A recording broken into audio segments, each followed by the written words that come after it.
ফাতিমা ও মারে, এটা মালাকুল মউত, এটা দুনিয়ার কোন মানুষ না। এই মানুষ ওই মানুষ না, এটা তো মানুষ না, এটা ফেরেশতা মালাকুল মউত আজরাইল।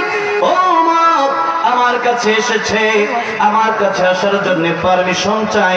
ফাতেমা রাদিয়াল্লাহু আনহা বলেন, ও আমার বাবা, আমি মালাকুল মউতকে আসার জন্য পারমিশন দেব না। নবীজি বললেন, ফাতেমা রে, এটা আমি নবীর সম্মান।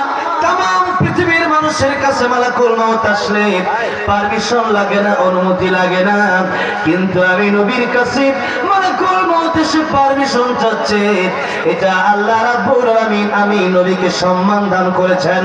সম্মান যদি রাখতে চাও দরওয়াজা খুলে দাও, আর না হয় কিন্তু মালাকুল মউত অটোমেটিক ঘরের ভিতরে ঢুকতে পারে, এরকম সিস্টেম কিন্তু মালাকুল মউতের জানা আছে। এমত অবস্থায় মালাকুল মউত আলাইহিস সালাম আমার নবীর কাছ থেকে পারমিশন নিয়ে